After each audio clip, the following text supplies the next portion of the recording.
Сәлеметсіз бе тыңдарман? Видеоны көрмес бұрын лайк басып тіркеліп кетуді ұмытпаңыз. Оның есімі Нәзік.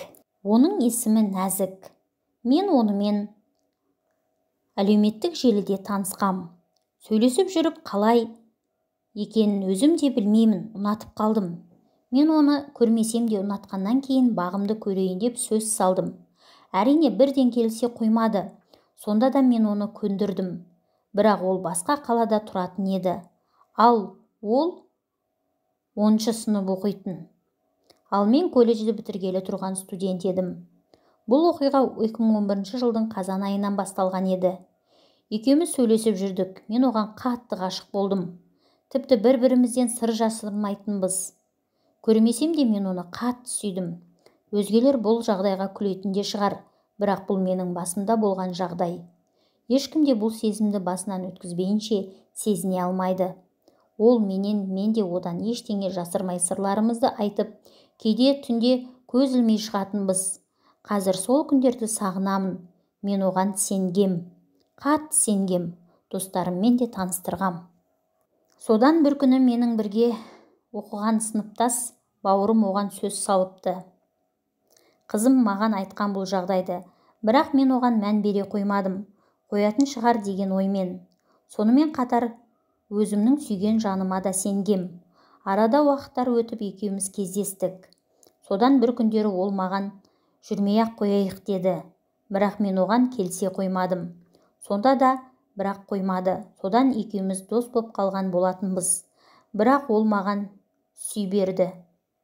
Содан бір күні оның өз аузынан менің әлгі сөз салған сыныптасыммен жүріп жатқанын естідім. Мен бұны күтпеген едім. Екеуінен де. Екеуіне бақыт тілеп мен қала бердім. Мен ол екеуінің ұзаққа баратынына сенімді емеспін. Бірақ бір қарынымның ашқаны, мектепте қанша жыл бірге оқыған, бірге жүрген бауырыңның осындай сатқындық істегені. Мен бұндай болады деп мүлдем ойламаппын. Бұл деген жігіттік қылыққа жараспайтын іс. Бірақ мен ол қызды әлі сүйем. Көз алдымнан да, ойымнан да кетер емес. Қашанғы бұлай жалғасады білмеймін. Бір білетінім оны сүйетінім. Ғашық болып сүю осыншама қиын болады деп ойламаппын. Уақыт емші дейді, мен оны ұмытуым керек. Қалай ұмытарымды да білмеймін. Менің жүрегім жаралы, бірақ ол түсінбейді. Ал жарасынан жазылу үшін уақыт керек.